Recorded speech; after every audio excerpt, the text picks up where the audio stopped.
Hello, xin chào tất cả các bạn đã đến với kênh Nấu Ăn Ngon TV. Hôm nay mình lại tiếp tục chia sẻ với các bạn một món để ăn với cơm rất là ngon. Đó chính là món thịt ram tôm. Món này thì cũng rất là quen thuộc rồi. Với nước sốt sánh sệt, thơm của tiêu, hương vị mặn ngọt, ăn với cơm thì hao cơm lắm luôn. Cách làm thì cũng rất là đơn giản. Bây giờ mời các bạn vào bếp với mình nhé.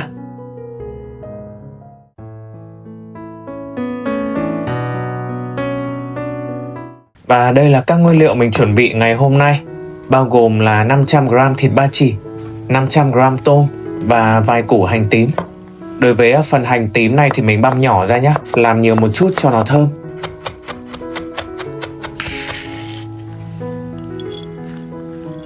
Đối với thịt ba chỉ thì các bạn chọn miếng thịt mà phần nạc và mỡ vẫn dính liền nhau như vậy nhé. Mình xẻ đôi ra và cắt thành từng cái miếng thuôn dài như vậy. Với món thịt ram thì các bạn không nên thái to quá, vì thời gian ram cũng khá là nhanh.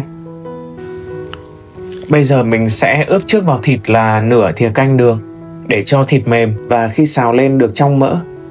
Thêm vào một chút hạt tiêu xay và một chút hành tím băm cho thơm. Xong thì trộn đều lên. Vì hơi khô nên mình cho thêm một chút dầu ăn vào. Mình ướp trước với đường, tiêu, hành khoảng 15 phút nhé. Bây giờ mình chia sẻ với các bạn cách sơ chế tôm. Tôm sau khi rửa sạch thì mình sẽ bỏ phần đầu đi. Tuy nhiên thì các bạn hãy khéo léo lấy cả cái phần chỉ tôm dính liền với dạ dày ở đoạn này nhé.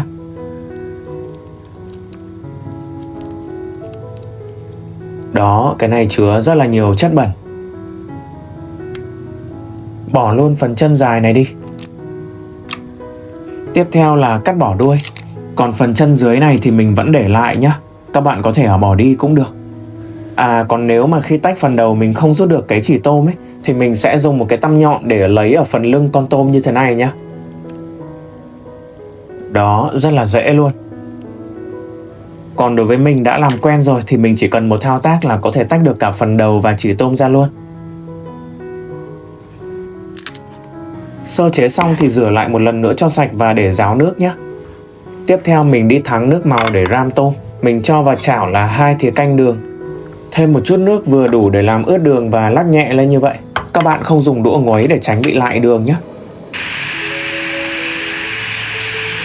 Mình đun cho tới khi đường bắt đầu chuyển màu cánh gián thì nhanh tay tắt bếp. Thêm vào một chút nước để làm loãng. Đó, như vậy là mình có phần nước màu để ram thịt.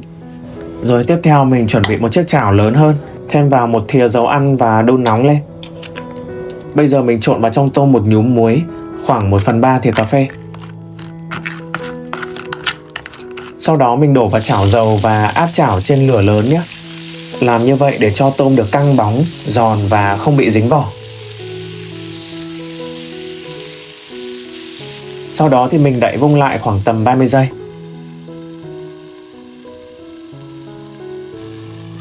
Đó, áp chảo trên lửa lớn như vậy thì tôm lên màu rất là đẹp và mùi rất là thơm. Khi tôm vừa chín tới thì mình cho ra luôn nhé.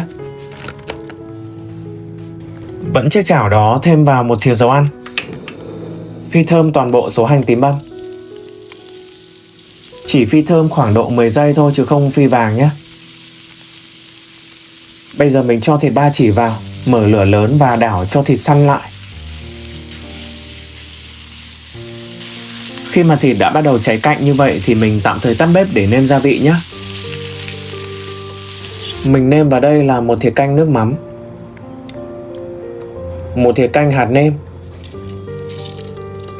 1 thìa canh đường, 1 thìa canh tương ớt. Thêm vào một chút ớt bột nếu các bạn ăn cay. Cuối cùng đổ toàn bộ phần nước màu mình đã thắng vào. Bật lại bếp mức lửa vừa và mình sẽ đun cho phần nước gia vị rút vào thịt nhé.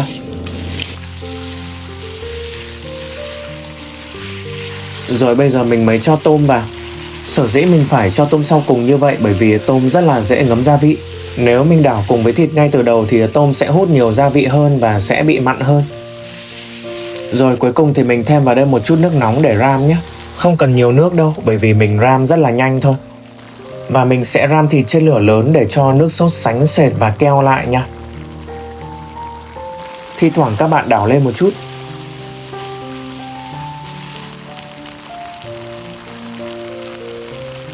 Đó, mình ram cho tới khi cạn nước như thế này luôn nha. Tôm và thịt keo sệt lại lên màu rất là đẹp. Cuối cùng thì tắt bếp và rắc lên một chút tiêu cho thơm. Vậy là mình đã chia sẻ xong cách làm món thịt ram tôm, rất là nhanh và đơn giản. Món này có hương vị mặn ngọt cân đối, thơm của tiêu. Phần tôm thì căng giòn và không bị nhăn nhúm lại. Món này ăn với cơm rất là tốn cơm luôn.